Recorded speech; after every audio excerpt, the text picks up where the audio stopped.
Hello, and welcome to RIME Entertainment Showcase with your hosts, Rita and Mel.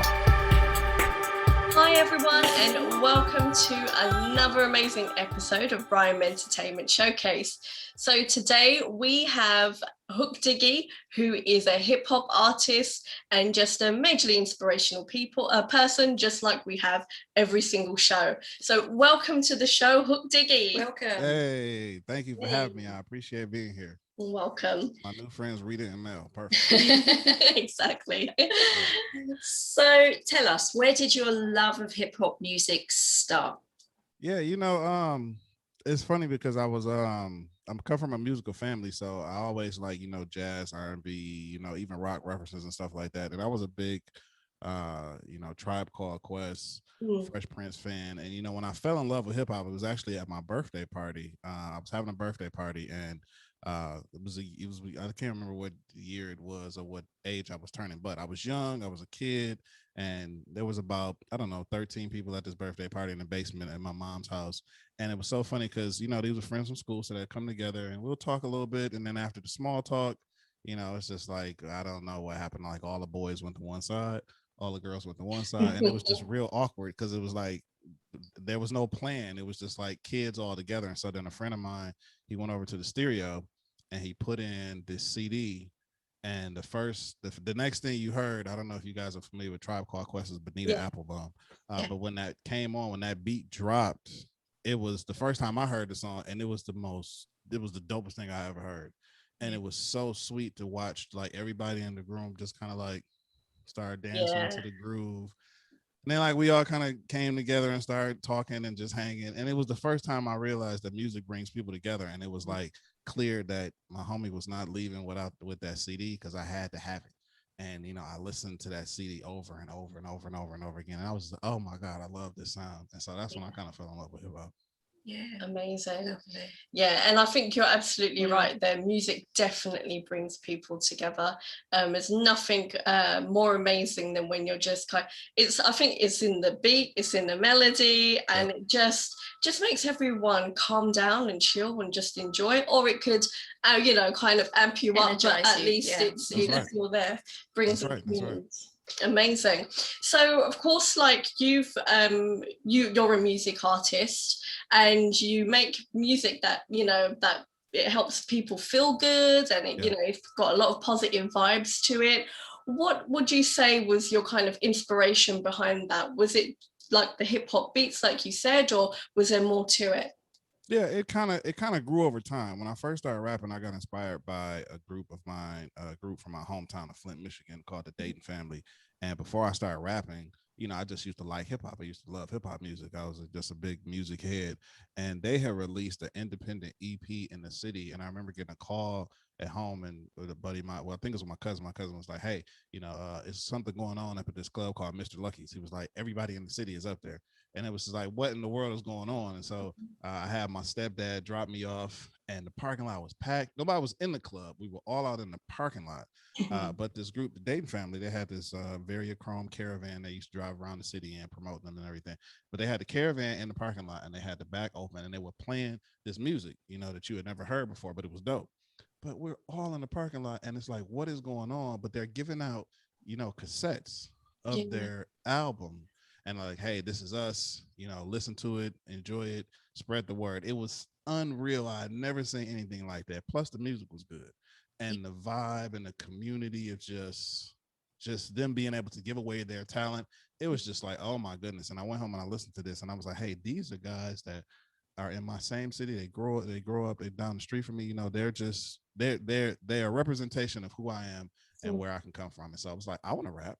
I was like, I'm gonna start rapping. And so it's like everybody in the city started rapping after that. And so I wasn't that good at first, but you practice and you emulate what you've seen. But one of the things I took from the Dayton Family, and we're two totally different styles of music, but I love what they do. I think they're great in their lane for what they do. But what I learned from that event was, once again, watching how, music brings community together, and how they kind of took their music and it's like, hey, we're going to do music and we're going to make music, we're going to make money from it and everything like that. But we want the music to kind of bring our city together. Like, hey, can we come together and enjoy something, with each other, and it was great because they weren't selling it. They were giving it away. Yeah. They were giving it away. And so I started writing in, and my first couple of styles was like, okay, I'm gonna emulate what they were doing, and I'm gonna emulate my favorite artists. And then Yeah. it's like I kind of had to find the sweet spot for where I wanted to be. And I think I kind of got it after performing and uh watching others get on stage. And it was, I was really heavy on, I'm one of the, and if you're familiar with hip hop music, you know that there's a sect of community that are really hip hop purists. They really believe in Yeah. the, the lyricism, the structure, the, the history of hip hop. We call them hip hop purists. Sometimes we call them backpackers. I used to be heavy into that. I used to be like, hey man, if you're not bringing no rhymes, if you ain't no MC, you whack, this and that and that. And that didn't work for me. It did for a while, but after a while, it was just kind of like, well, what am I angry about?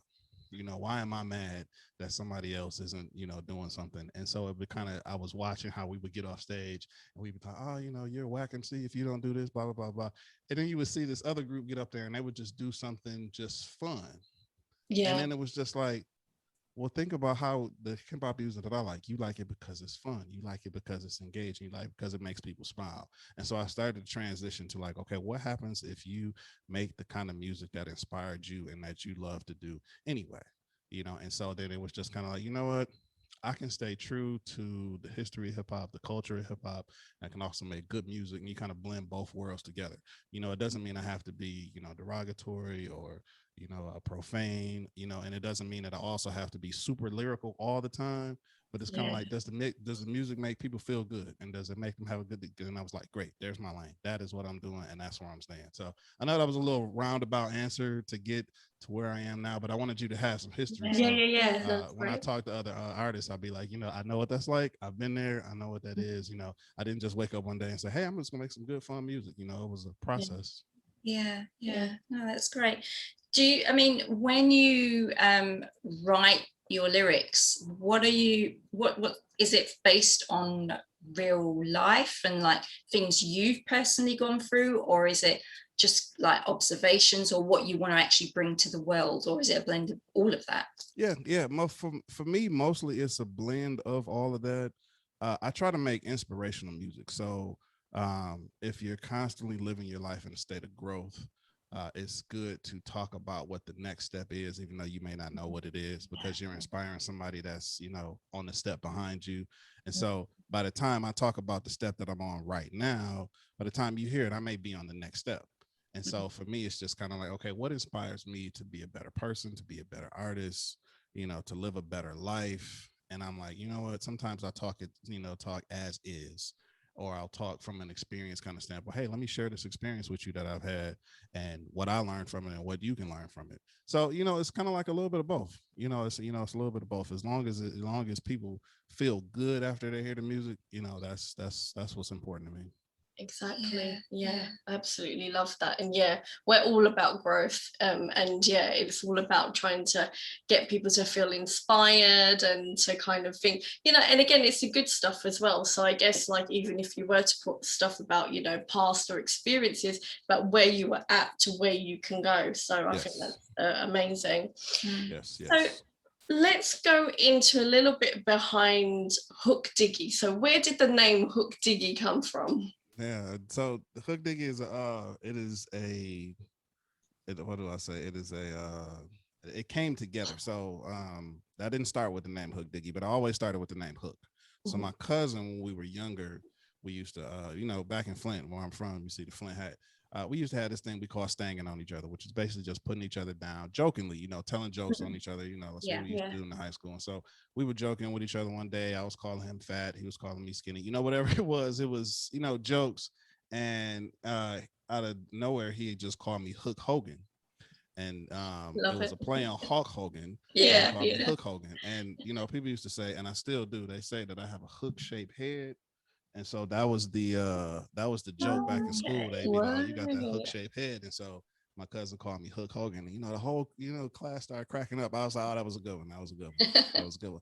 But I liked the hook part because it was something personal to me. It was kind of like, well, I can't complain how my head is shaped. If you think it's shaped like a hook, I mean, but that's who I am and that's me. And so I Yeah. liked it because it was kind of like, well, now we got something that I got a nickname now. And so, we played with Hook for a while, and then another friend of mine he had added, like some extra stuff to it. Like his name was Murph and we called him Smurf. And he called me like HookDiggy one day. And I was like, okay, I like that because now it makes the hook a little bit more pronounced. It's not as plain, but it was hard to pronounce. And so I had a little solo career for a minute under that name, HookDiggy. And then it was just like, okay, I don't want to make it complicated for people. I don't want to have to tell people how do you pronounce this. I want you to be able to look at it and be like, okay, it's fine. And so we just kind of took a derivative of HookDiggy and called it HookDiggy, made it simple. Awesome. Yeah. I think what I love about what I'm hearing, and I'm sure Mel does as well, but is the journey that you're going through and everything you're taking from your journey, be that from, school and, onwards, and you're actually bringing it into your career and it's blending, and you don't lose that side of you. It's always there. And I think that's what's beautiful about it, is that you're not letting go of who you are and your childhood and your upbringing, which I think is brilliant, because it's so easy. Yes, it is. To lose it, isn't it? Yeah. Thank you so much for that. I appreciate that, because that is something that definitely fuels me. I'm very keen on artists really tapping into who they are authentically. Because it really helps you find your authentic place as an artist. I used to run a music studio, so I ran a studio for like 10 years working with artists, and just having that behind the scenes.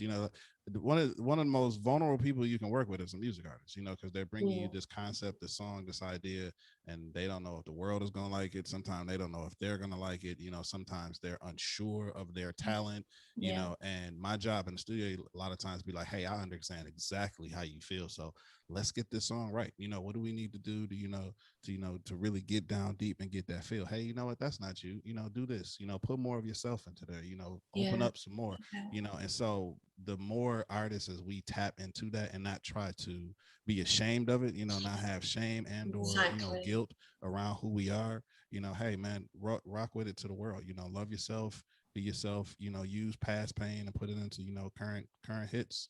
I love that. And it's definitely that important point there. A lot of people are so ready to say that was my path, it's not me anymore, I'm different, and they're trying to disengage and then be something that not necessarily not that they're not, but you have to have the wounds from the journey, or not necessarily the wounds, but the happy times as well, because again, it's what builds who we are. That's right. Brilliant. Absolutely love it. So tell us about your platform, This Is Hip Hop.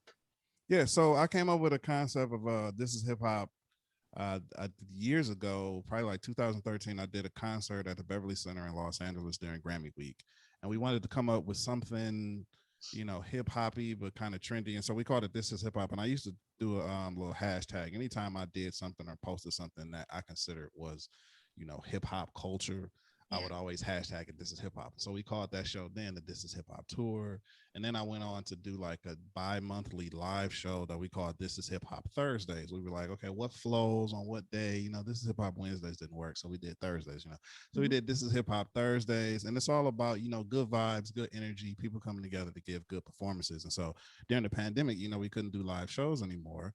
So we were like, okay, well, what can we do to still give people, some kind of live experience? And so we started performing every Thursday from like the middle of 2020, and we called it This Is Hip Hop Thursdays. And it was just like a platform for people to come enjoy good vibes, good music. I grabbed a couple of good artists that I worked with. I grabbed my drummer to come in and get on some songs, and we would just kind of do this like variety music show for an hour. I would do a set, my buddy Guys Vessel would do a set, my drummer, he would do a solo.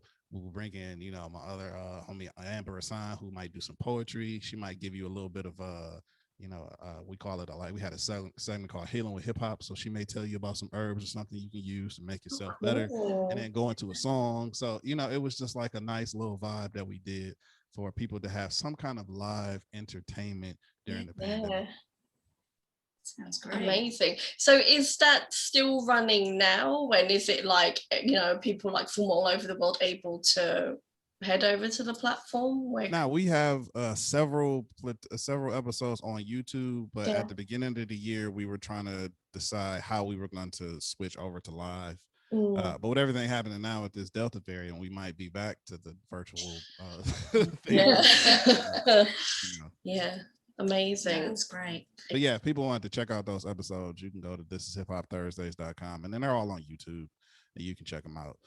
Yeah, as I said, we were just, having some, fun with the music, giving you some, positive to look up, because, last year was a lot of just, oh man, it was just so much bad stuff. The news was just, I used to tell people like this was a break away from the craziness of the world, Yeah. and we made sure that during that time we didn't talk about, stuff that you already knew about. Let's just have some fun with some music. Exactly. Yeah.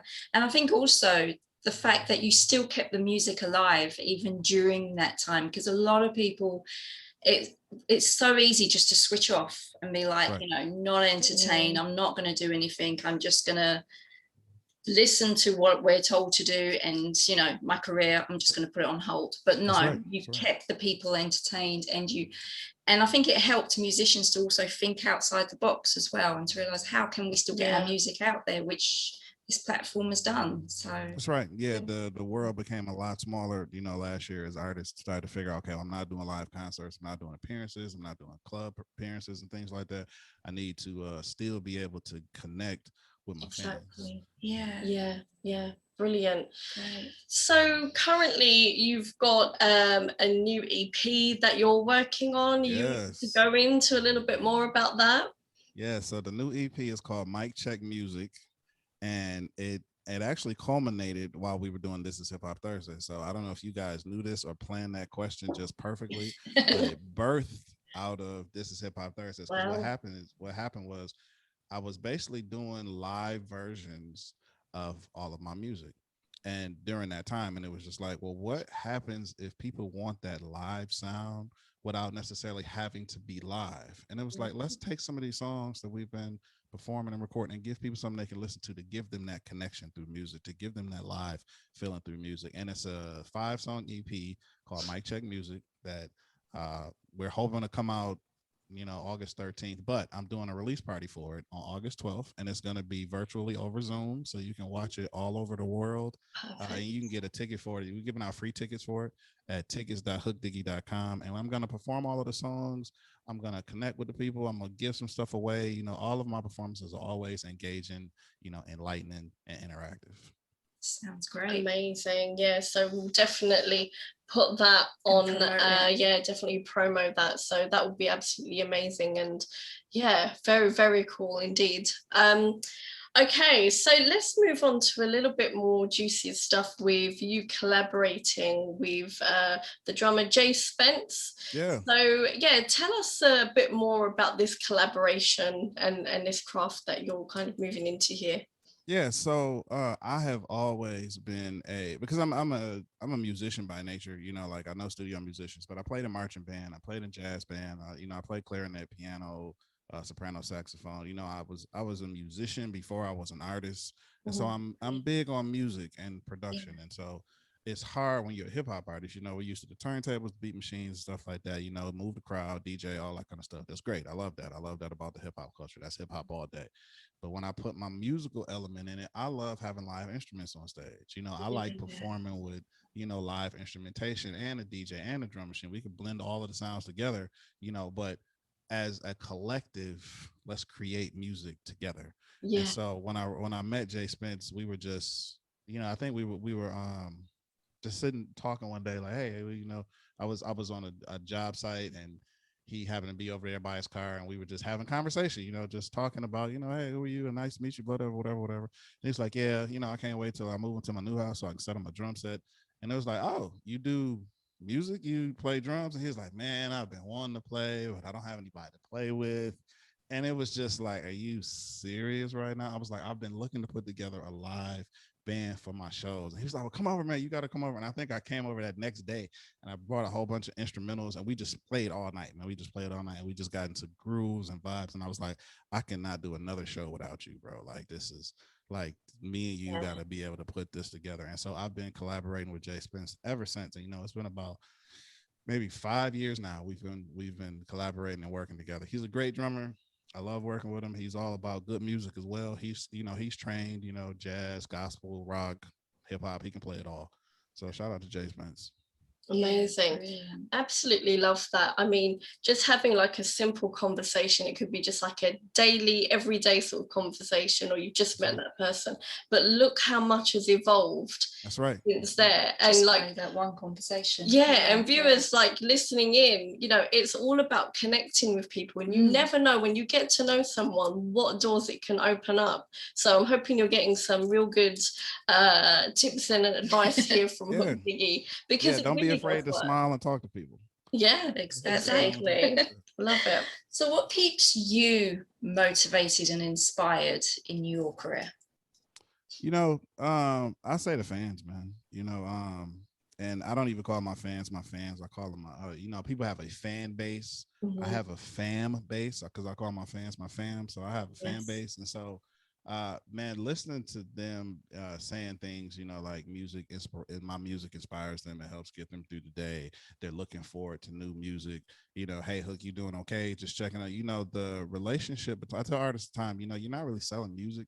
You know, music is the medium, but you know, you're selling an experience, you're selling a relationship, you're selling a connection, you know, with these fans. And the ones that feel connected to you the most are the ones that you have to, you know, work with and keep the most, because we have you're always going to have your core fan base, you know, and then from there you'll have the other fans. You know, we go with the Kelly theory of 1,000 true fans. You know, if you got 1,000 that's gonna ride or die with you all the time, you got fans, man. I know I have certain artists I'm fans of. Like, it don't matter what they do, I'm gonna be a fan of them just forever. And so when you nurture those 1,000 true fans, it grows out from there, and people want more and more and more of that connection. So what inspires me is just, hey man, continuing to be an inspiration to this fam, to my music fam, to continue to be of integrity. You know, I'm big on, you know, people saying, hey man, I appreciate what you're doing, I like what you're doing, keep doing it.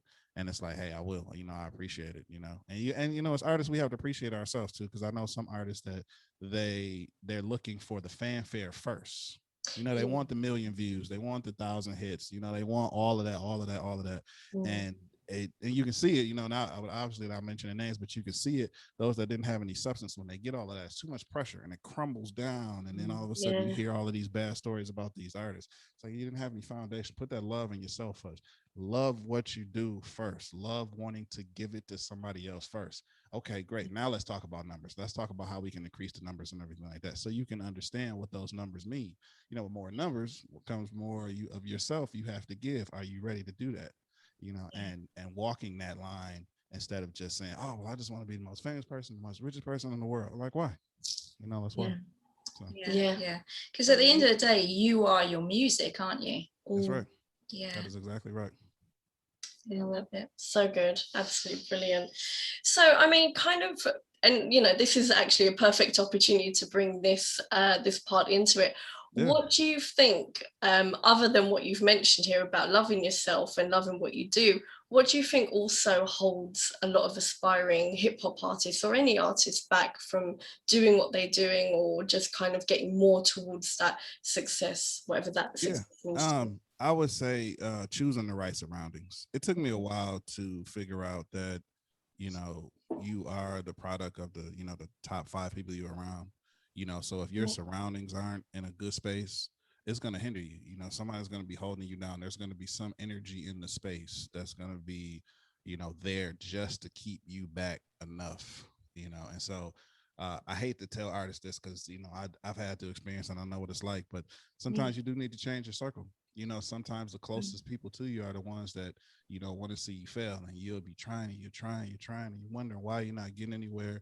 You know, you have to be aware of those that are around you and that are supportive and that are honestly supportive. You know, that's not afraid to tell you, like, you know, you could do a little bit better on that one. Oh, I didn't like that one, but I like this one. You know, I'm always kind of like, give me something good when you give me something bad. Yeah, you know? If somebody is giving you something bad all the time, that might be a red flag.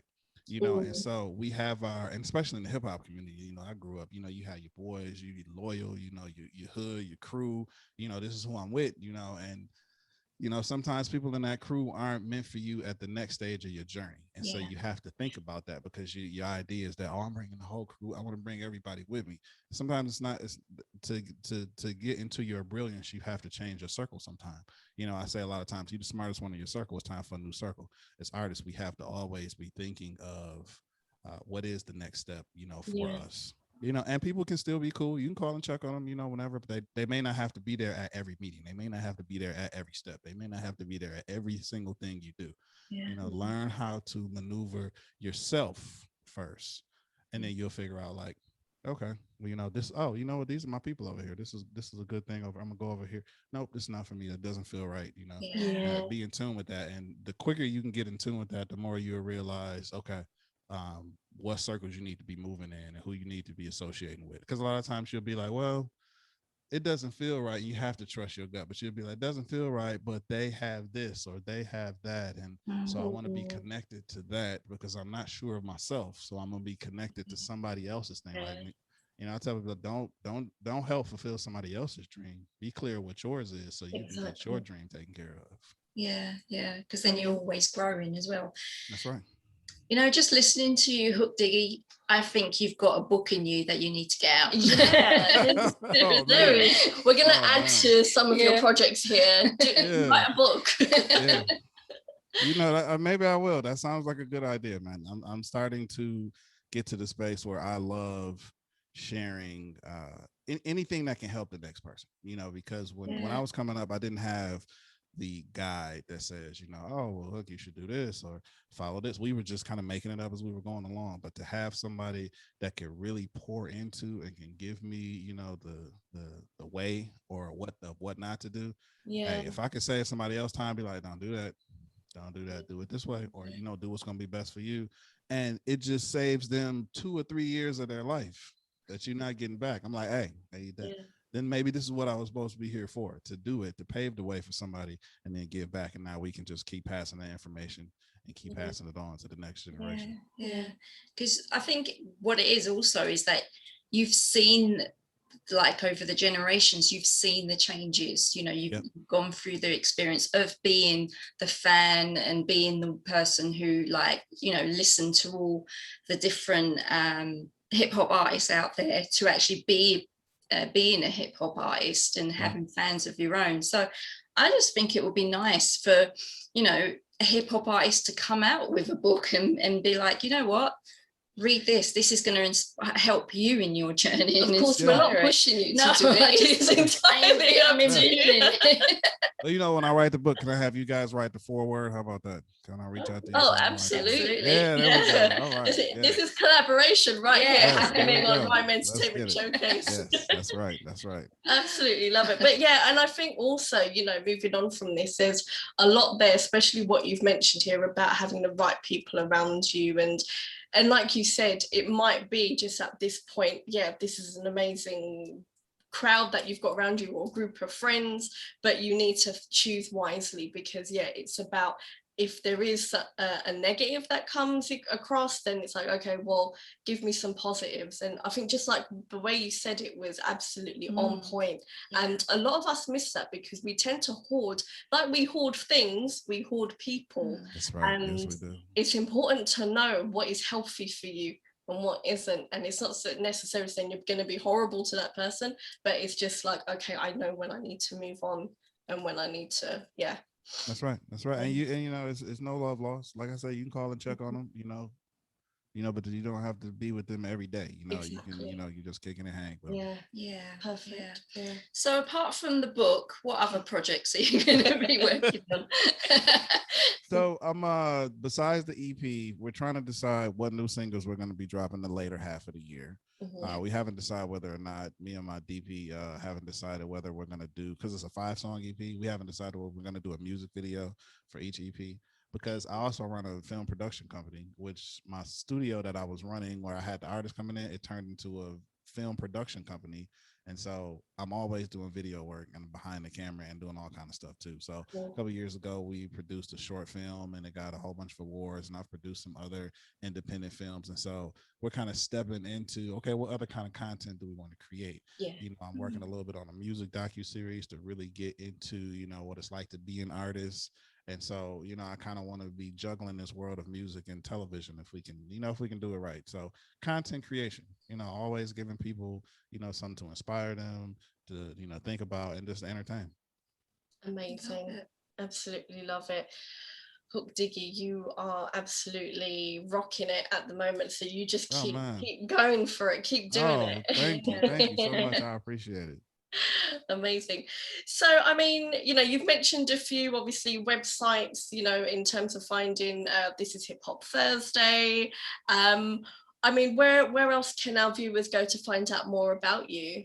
Yeah, if you just go to hookdiggy.com, that's HOOKDIGGY, everything about me is on there. The social media links on there, the videos, the music, tickets to the release party, my bio, photos, how to contact press, more interviews like this, the upcoming things. And the most important thing is joining my HookDiggy Music Fam. So I have a private Facebook group that people can join.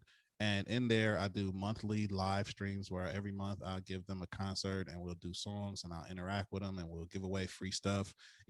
Sometimes I'll do contests. Like we just did a contest early this week for VIP tickets to the Mic Check Music release party.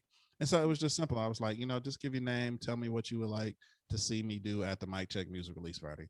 And then I went live and announced the winners. And it was so cool going through the answers, asking like, what can I do for you for this party? And this one answer I remember specifically, somebody was like, the music is good, so maybe some food.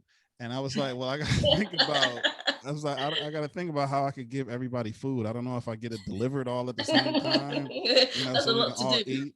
Yeah, to eat and share together. But it's that kind of collaboration and connection with fans I love having, and I do that in my private Facebook group called the HookDiggy Music Fam. So if you like connecting with artists, and that's important for me because anybody can get on stage, I can do a song, drop the mic, take my check, and go home, and not care anything about anybody in the crowd. But having that connection to ask, hey, what's going on with you guys? In that group, in that Facebook group, I connect with them almost every day. Like checking in, hey, how's everybody doing? What are you guys doing? I'll hop on live, be like, and then I'll hop off. So, it's a community of people who like HookDiggy and, like being part of the fam. And you can get all of that at hookdiggy.com. Amazing. Well, consider RIME Entertainment part of the HookDiggy fam because definitely. Absolutely awesome. And I think this interview has not only inspired our regular viewers, but also I think it's definitely going to inspire musicians and show them the importance of connection to their fans, which is very, very important. And a little secret, of course, is if you own your brand as an artist, nobody can take that away from you. I know that artists want to get signed, you want to get those checks, you want to get those advances, but it's the music business for a reason. And, the more of yourself that you already have ingrained in who you are as an artist and your brand, the harder it is for anybody to come take that away from you. Yeah. So very important to those artists that are listening. Yeah. Amazing. I mean, HookDiggy, before we wrap this up, is there anything else? I mean, you've given so many tips and advice already. Is there anything else you would like to say to the viewers before we come to a close? Yeah, sure. I would say for the artists out there that feel that they aren't good enough, they feel like they don't have the support, they've given it up for however many times, the umpteenth time. Hey, your dreams and your goals are waiting for you to just make the decision. And if you make the decision to stick with it and go ahead and pick it up, this is going to be the time. This is the time to do it. I don't want anybody to ever not follow their dream because I know what that's like to be like, it's just not going to happen. You are not too old. You are not talented enough. There is somebody out there that wants to connect with you and hear what you have to say. So let's get to it. Amazing. Great message. Absolutely. Thank you so much, HookDiggy, for being a guest on our show. We're wishing you all the success and we can't wait to hear more from you. Thank you guys so much for having me and much blessings to the RIME Entertainment family. Thank you. We hope you enjoyed the show. Stay tuned for more RIME Entertainment Showcase.